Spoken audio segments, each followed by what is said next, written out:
ইজতেমায় শেখানো জীবন বদলে দেয়া 5টি অভ্যাস।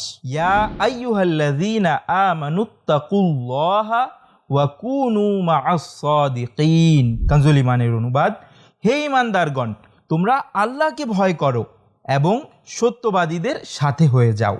এই আয়াতের ব্যাখ্যায় তাফসিরে সিরাতুল জিনানে একটি ইউনিক পয়েন্ট উল্লেখ রয়েছে।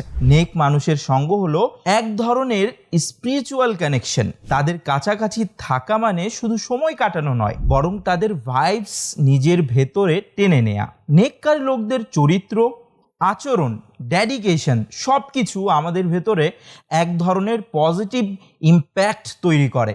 ফলে গুনাহ থেকে দূরে থাকার ইচ্ছে বেড়ে যায়, নেক আমলের প্রতি আগ্রহ গড়ে ওঠে আর হৃদয়ের কঠোরতা দূর করে কোমলতা সৃষ্টি করে। কবর আখিরাতের সব কথা মনে পড়ে যায়। এই কথাটি যেন হযরত ঈসা আলাইহিস সালাতু ওয়াস সালাম খুব সুন্দর করে এক্সপ্লেইন করেছেন। তিনি বলেন, তোমরা এমন মানুষের সঙ্গ গ্রহণ করো যাদের চেহারা দেখলে আল্লাহর কথা মনে পড়ে যায়, যাদের কথা তোমার জ্ঞান বাড়ায় এবং যাদের আমল আখিরাতের জন্য তোমাকে মোটিভেট করে। এই পুরো রিয়েলাইজেশনটা সবচেয়ে গভীরভাবে পাওয়া যায় দাওয়াতি ইসলামীর 3 দিনের সুন্নতে ভরা ইজতিমায়। কারণ এখানে শুধু লেকচার শোনা হয় না, এখানে আপনি কানেক্ট হন ওলামায়ে কেরাম, অসংখ্য নেক লোক আর দিনী পরিবেশের সঙ্গে। এই 3-এর কম্বিনেশন একজন মানুষের ইন্টারনাল সিস্টেম পুরোপুরি রিপ্রোগ্রাম করে দিতে পারে। আজকে আমরা জানবো ইজতেমায় শেখা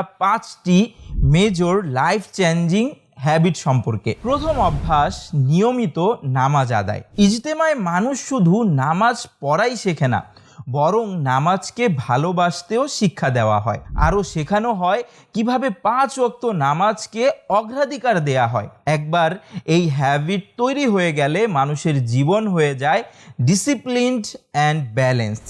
দ্বিতীয় অভ্যাস, তওবা ও দোয়া। মানুষ ভুল করবেই, এটাই আমাদের নেচার, কিন্তু ইজতেমা শেখায় ফিরে আসার দরজা সব সময় খোলা।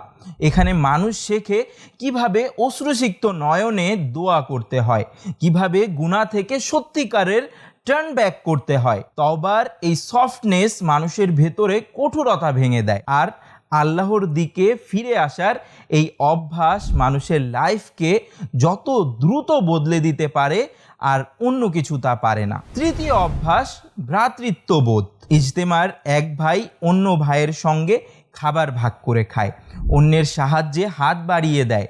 এই ভ্রাতৃত্বের ভাইবস মানুষকে সেলফ সেন্টার্ড লাইফ থেকে টেনে বের করে আনে। এখানে মানুষ বুঝে মানুষ বড় হয় তখনই যখন সে অন্যকে বড় মনে করে, অন্যের সহযোগিতায় এগিয়ে আসে। চতুর্থ অভ্যাস, কোরআনের সঙ্গে সময় কাটানো। ইজতেমা মনে করিয়ে দেয় কোরআন শুধু কিতাব নয়, বরং লাইফ গাইডলাইন। প্রতিদিন কিছু সময় কোরআনের সঙ্গে কাটানো, যার তিলাওয়াতের সুর হৃদয়কে সফট করে দেয়, মনকে স্টেবিলাইজড করে। এই অভ্যাস মানুষকে স্পিরিচুয়ালি গ্রাউন্ডেড রাখে। পঞ্চম অভ্যাস, দিনী কাজ। এখানে শেখানো হয় নিজেকে বদলানোই দিনের ফার্স্ট স্টেপ।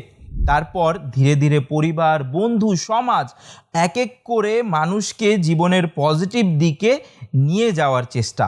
এই অভ্যাস একজন মানুষের ভেতর তৈরি করে দায়িত্ববোধ আর পজিটিভ ট্রান্সফরমেশন পাওয়ার। ইনশাআল্লাহুল করিম আগামী 24, 25 ও 26 ডিসেম্বর 2025 বুধ, বৃহস্পতি, শুক্র ঢাকার এয়ারপোর্ট সংলগ্ন আশিয়ান সিটি ব্লক সিতে আবার অনুষ্ঠিত হতে যাচ্ছে দাওয়াতি ইসলামীর 3 দিনের সুন্নতে ভরা ইজতিমা। আপনারাও এতে অংশগ্রহণ করুন। চলো যাই 3 দিনের ইজতিমায়, let's go to Ijtema, let's go to Ijtema.